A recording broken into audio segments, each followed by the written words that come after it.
Hello YouTube, I'm back. Welcome back to my channel. We're gonna get back into a teaching video. One of the things I wanted to share with you today was what I brought home from my classroom to my house. Now I do a lot of carting back and forth, it seems, but I brought a couple of specific things home that I just wanted to have, and I wanted to share with you because possibly you want to bring these things home during the summer vacation. The first thing I brought back was my curtains. Now I like my classroom to feel like home, and I think it's important to, get that warm feeling in the classroom and they feel comfortable. So I had some curtains made. My mom actually made me some curtains, and I have a gray chevron curtain, a teal chevron curtain, and then a yellow chevron curtain. And these three colors, just like my house, are the colors of my classroom. Now, I brought these home because I don't really wash them during the year and I wanted to give them a wash.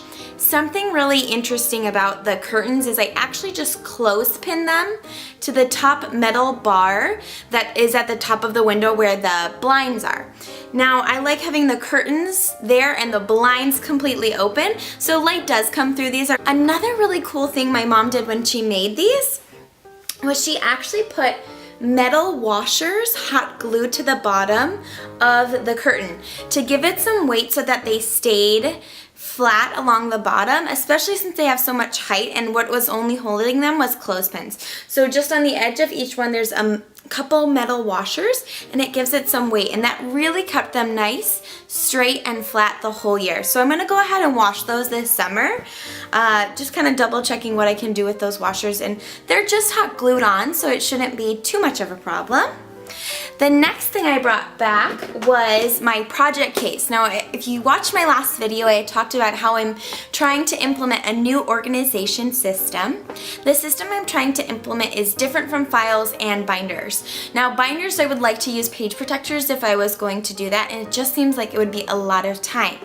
I found online a really cool blog post about using project cases, and one of the things they said is it fits file folders, but then also those test cards and small manipulatives that go with that unit, you can also slide those in here so it's a one-stop shop. You just grab it from the shelf. Now I have two different kinds. The first place I found them was on eBay, and I got two of this kind that have like the place for the sticky off of eBay, and I think they came from like China. It was $14.99 on eBay for two, and they're nice, but they're a little bit flimsy. Like these little parts can just get squished really quickly.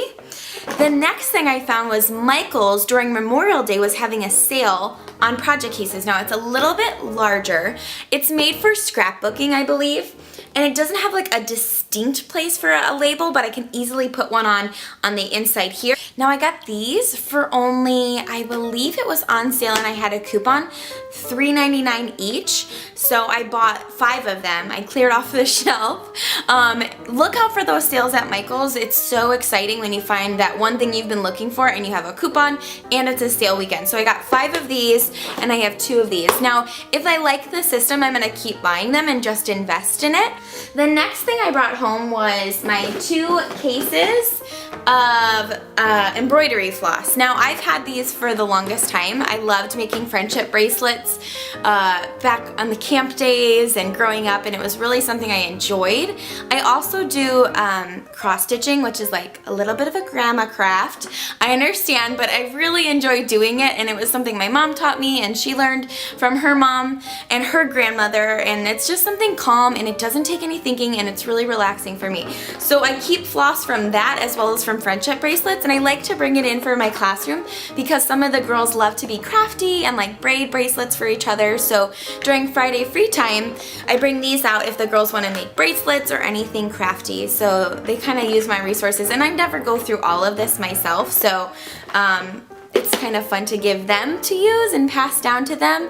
And it's also a way that I can connect with my students just about things that I enjoy doing, and if they enjoy it as well, we kind of have a nice bond then. The next thing I brought home was fruit snacks because my mom actually sent these to me because I took her to see Zootopia at a really special theater in Hollywood where it does all the Disney movies and they do fun things, and we got to spend a day doing that. It was really fun. But she sent fruit snacks for all my kids because they sent her thank you cards for donating books to our classroom library, and they just loved it. But then I keep the extras in my desk because sometimes you need a snack.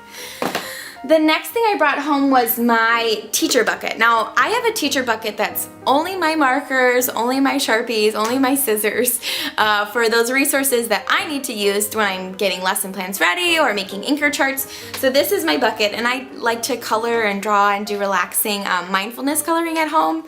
And these are like my favorite scissors. And I actually had a previous student made me this duct tape pen, and I still have it and I love it. So that I keep. I also have one of my favorite pens was this Finding Neverland pen, and it actually has a glow-in-the-dark Tinkerbell. I don't know if you can see that or not. But I got this from New York last summer when I went with my mom and my sister and our neighbors, and we saw Finding Neverland, and it was phenomenal. I love theater. I grew up in the theater, and it was just such a fun experience. I was like, I have to have this, and my kids love it because sometimes I'll just like walk by and shine Tinkerbell on their page, and they're like, wait, what? What? So it's super fun, and I bring that home because I love those, and they're mine, so I keep them. Another thing I brought home was my flower tape. This is like one of my favorite things, and my kids love it. They're like, oh, can I get the flower tape? It's just a Scotch tape, and I just get the refillable Scotch tape, but it's a flower and it's sunshine, and it sits on my desk, so I brought that home. I also brought home my favorite stapler. Now this stapler, which is Swing Line, I think. The next thing I have is my big Post-it notes. Now, I started studying Growing Educators, which is a program out here that teaches teachers how to be better reading teachers and writing teachers. And so we use a lot of anchor charts, and what they suggest doing is like recipe cards for each mini lesson. So what I'm planning to do this summer during my time off, once I just relax, is go through a lot of my reading curriculum and put in some recipe cards that I'm going to use that I know during the year, and just pre-make them so that they're ready to go. And I like the bright colors because the kids know where to look for them, and they love getting to see what to do and refer back to it. The last thing I bring home is books from my classroom library that are brand new that I'm excited about and the kids are excited about that I want to read. Now, last year I got so many books donated from our book fair. We make like a wish list box, and I was so thankful. I had so many books donated, and I brought the whole thing home, and it was like 40 books. And then I realized that's too daunting. I can't read 40 books in the summer because I do a lot of extra activity and I do a little bit of traveling. So this year I kind of limited it to a few books that I knew I wanted to read that I had just received in my library, and I wanted to be able to share with students next year. So the first book, and I teach 4th grade, so this is higher level text that would be good for 3rd and up if they're really avid readers, or 4th and up. So the first book I have is Echo by Pam Munoz Ryan, and she also wrote Esperanza Rising. This is one of her newer books. It's a historical fiction kind of mystery book, and it's very big, but I had a couple students read it and they just loved it this year, so I was like, I have to read that. We just got it new to our classroom library, and it's fantastic. Stay tuned for how I do my classroom library system. I'm very particular, but the system works, and if you do it right the first time, it will keep you through and you won't lose too many books. But Echo by Pam Munoz Ryan is one of the books I want to read this summer. The next one from my classroom library, and I actually have 2 copies of it, and it's actually fantastic to have 2 copies of the book so that you can get kids talking about what they're reading and what they're really enjoying. So the book is called Escape from Mr. Lemoncello's Library. I love books that have to do with libraries or bookstores. Those are always happy places for me as a kid, so I love that. And this is also a mystery thriller. This is by Grabenstein, I would guess is how you say it. I've had multiple students read this book, and I actually got it last year and I didn't get a chance to read it, so I'm ecstatic to read this. Again, a newer book, and it's compared to like Willy Wonka in that fantasy style. It also reminds me of Clue, like a mystery in the library, but one I'm really excited to read, and it's a New York Times bestseller. Sorry for the lighting change. I had to do a quick battery change, but we're back into the things that I brought home from school. So I talked about some books that I liked, so here's a few more. The next book I want to read is called Crenshaw. It's by Katherine Applegate. It's a fantasy fiction novel that's new to our classroom, and I had a lot of kids read it this year and they really enjoyed it, so I wanted to read it quick this summer. It does have a little bit of a lower reading level, which I think is great to have quite a range. The next book I got is actually a gift from one of my students in my classroom, donated to our classroom library. It's called Fuzzy Mud by Sachar, and this is the same author as Holes, Small Steps, so if you enjoyed those books, I was hoping that we might enjoy these as well. This is his newest book, I'm pretty sure, and she said she really enjoyed it, so I'm excited to read that. This is a higher end of the reading scale. The next book I am going to talk about that I brought home to read this summer is called The Candymakers, and it's by Wendy Mass. Wendy Mass is one of my actually favorite authors for children literature. She was one of my favorite books that I read growing up, with a mango-shaped space.